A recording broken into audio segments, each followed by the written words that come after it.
মানুষ হারিয়ে গেলে খুঁজে পাওয়া যায়, কিন্তু বদলে গেলে আর ফিরে পাওয়া যায় না।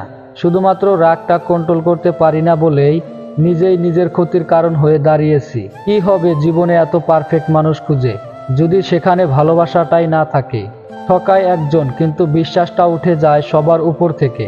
আপোষ করে হয়তো সম্পর্ক রক্ষা করা যায়, কিন্তু সেখানে আর ভালোবাসা থাকে না। ছেলে মানে পরিবারের খুশির জন্য নিজের সব ইচ্ছে, সব স্বপ্ন বিসর্জন দেওয়া। কিছু মানুষ আপনাকে মূল্য দেবে না, তাই বলে নিজেকে মূল্যহীন মনে করবেন না। অল্পতে কেঁদে ফেলা মানুষের মন খুব সরল হয়, আর এই সরল মনের মানুষগুলোই জীবনে বেশি কষ্ট পায়। দুঃখের সময়টা অনেক দীর্ঘ হয়, আর সুখের মুহূর্তগুলো ক্ষণিকেই চলে যায়। কাউকে খুব বেশি ভালো মন্দ বুঝাতে যাবেন না, এতে আপনিই খারাপ হয়ে যাবেন। বরং তাকে ছেড়ে দিন। সে যখন ঠকবে বা বিপদে পড়বে, তখন সে এমনিতেই আপনার মূল্য বুঝতে পারবে। একটা মানুষ জীবনে কখনো পুরোপুরি সুখী হতে পারে না, কোনো না কোনো দিক থেকে অপূর্ণতা রয়েই যায়।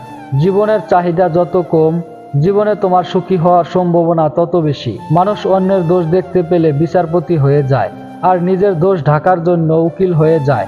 এটাই বাস্তব। নিজে ঠিক থাকলেই হলো। লোকে কি বলে না বলে তা নিয়ে মাথা ঘামানো উচিত নয়। আপনি যদি জীবনে বারবার আঘাত পেতে থাকেন, তবে নিজেকে দোষী ভাববেন না। শুধু মনে রাখবেন, যে গাছের ফল যত বেশি মিষ্টি, সেই গাছে বেশি পাথর ছুঁড়ে মারা হয়। নিজেকে যদি শক্তিশালী করে তুলতে চান, তাহলে একলা কিভাবে থাকতে হয় তা শিখে নেন। এই দুনিয়ায় সবচেয়ে সস্তা হলো পরামর্শ। একজনের কাছে চাইলে 10 জন দিয়ে দেবে। আর সবচেয়ে দামি হলো সাহায্য। 10 জনের কাছে চাইলে হয়তো একজনের কাছে পাবে।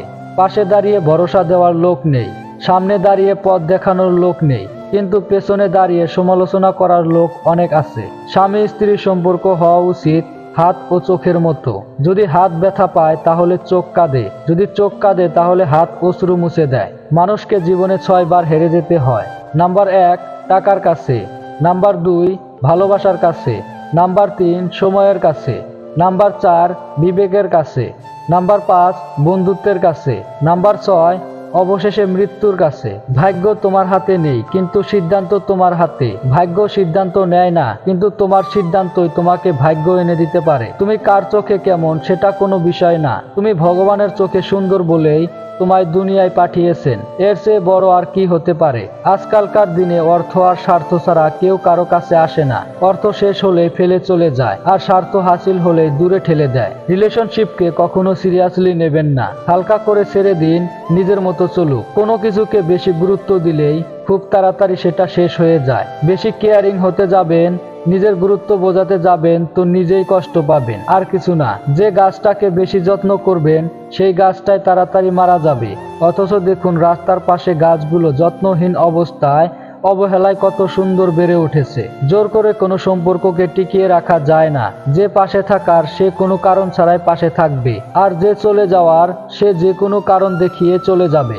যারা রাগটা খুব সহজে প্রকাশ করে ফেলে, তারা সাধারণত খুব ভালো মনের মানুষ হয়, কিন্তু যারা রেগে গিয়েও মুখে প্রকাশ করে না, তারা সাপের চেয়েও বেশি বিষাক্ত হয়। মেয়েদের জীবনটা হলো একটা মোমবাতির মতো, অপরকে আলোকিত করতে গিয়ে নিজে জ্বলে পুড়ে শেষ হয়ে যায়। তবুও সেই দহনের ব্যথা কেউ বোঝে না।